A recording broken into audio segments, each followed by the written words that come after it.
Bonjour et bienvenue à cette 15e capsule du GTAD.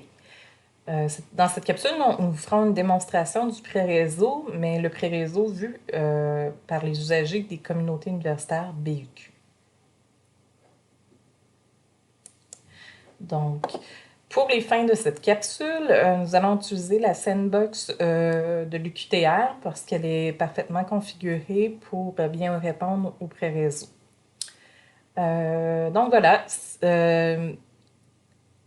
la situation actuelle ici serait qu'un usager de l'UQTR fait une recherche Opera pour avoir ce titre-là. Donc, il pourrait, au niveau de l'UQTR, qui a un document disponible minimalement, demander soit pour obtenir le document ou faire numériser un chapitre. Donc, au niveau 1, cet usager-là pourrait soumettre une demande de réservation. Donc, on voit ici qu'il y a les options de lieu de collecte. On choisirait par exemple le campus de Trois-Rivières et on pourrait soumettre la demande. Vous voyez que je suis bien connectée dans mon compte d'usager. Donc, envoyer. Donc, ceci est une illustration pour un document qui est détenu et disponible à la bibliothèque de l'usager. Pour revenir ici. L'usager de l'UQTR souhaiterait avoir ce titre. Donc, on voit ici facilement que l'UQTR ne détient pas ce titre. Par contre, c'est disponible dans 3 autres bibliothèques de notre réseau, des BUQ. Donc, l'usager qui souhaite avoir ce document-là pourrait cliquer sur ce bouton « Obtenir via Sophia ». Donc, le libellé pourrait peut-être changer dans les prochaines semaines. On vous revient là-dessus. Donc, on clique dessus.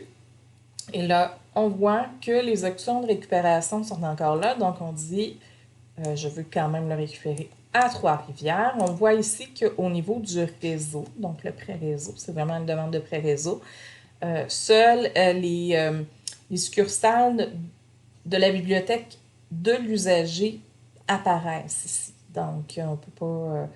l'usager ne pourrait pas de Trois-Rivières dire je vais aller le chercher à McGill. Non, c'est vraiment les succursales, les points de cueillette en fait, de sa bibliothèque.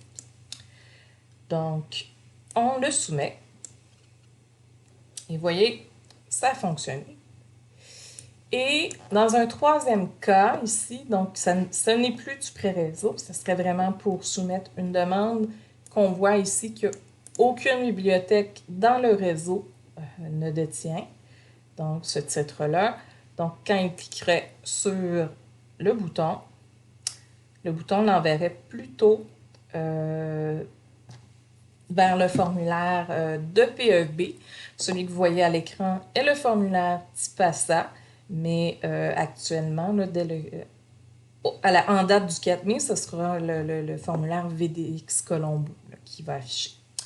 Donc voilà, donc il pourrait soumettre finalement une demande pour avoir la demande au campus de Trois-Rivières, puis simplement soumettre la demande. Donc, il est en train de réfléchir. Voilà. Donc, ma demande va être soumise ici. Donc, on voit ici au niveau des demandes que mes 3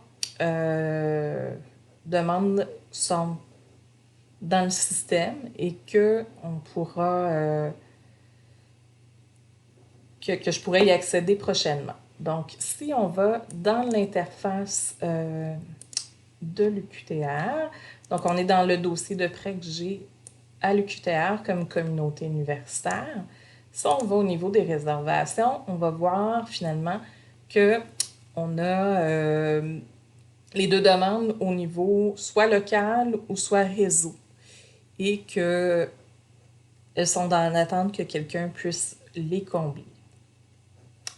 Si par contre, on va dans le rapport de réservation à récupérer,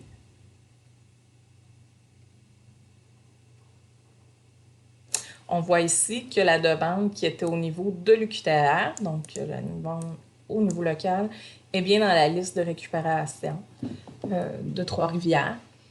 Et puis, en priorité. Donc, n'a pas été envoyé encore au réseau parce qu'il y avait des exemplaires disponibles. Par contre, l'autre, comme vous voyez, il n'était pas disponible à la QTR et parti directement dans une autre bibliothèque, donc probablement à HEC, qui était bien configuré.